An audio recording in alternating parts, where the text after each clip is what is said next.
மோடியும் நிதியமைச்சர் நிர்மலா சீதாராமனும் சந்தையில வாழைப்பழத்தை கூவி கூவி விற்கிற மாதிரி ஜிஎஸ்டி வரியை குறைச்சிட்டோம். இந்த தீபாவளி உங்களுக்கு ஒரு பெரிய அதிர்ஷ்டம்.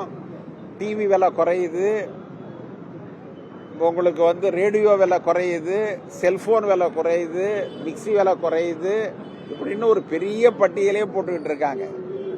இது எவ்வளவு பெரிய ஏமாற்று வித்தை.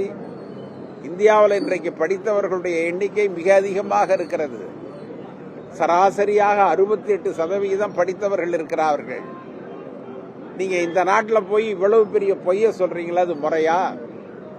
4 வரிமுறையைத்தான் மோடி அறிமுகம் செய்தார்.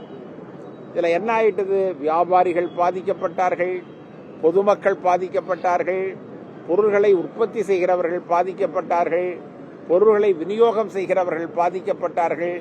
எல்லா இடங்களிலும் வரி மிக அதிகமாக போயிற்று.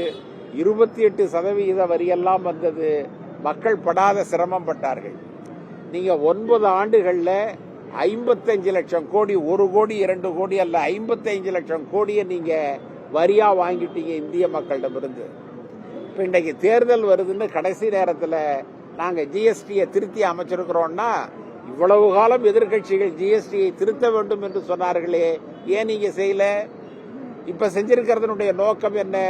தேர்தல் வருகிறது என்பதற்காக இதை நீங்கள் செய்திருக்கிறீர்கள். அதைத்தான் நாங்க சொல்றோம். இது ஒரு பேராண்மை உள்ள செயல் அல்ல, நேர்மையான அரசியல் அல்ல, மக்களை ஏமாற்றுகிற ஒரு அரசியல். பணமதிப்பிழப்பு நீக்கம் என்று ஒரு அரசியலை நீங்கள் செய்தீர்கள். ஒரே ஒரு நயா பைசா கருப்பு பணம் உங்களுக்கு அதுல சேரல. அது தோல்வி அடைந்தது. மக்கள் சிரமப்பட்டார்கள், பலர் தற்கொலை செய்து கொண்டார்கள், எவ்வளவு குடும்பங்கள் தெருவிலே நின்றார்கள். உங்களுடைய தவறான பொருளாதார கொள்கை அதே மாதிரிதான் இப்பயும் செஞ்சிருக்கிறீங்க. அதனால் இந்த இரண்டிற்காகவும் நாங்கள் உங்களை எதிர்க்கிறோம். உங்களை நாங்கள் மக்கள் மன்றத்தில் தோலுரித்து காட்ட விரும்புகிறோம்.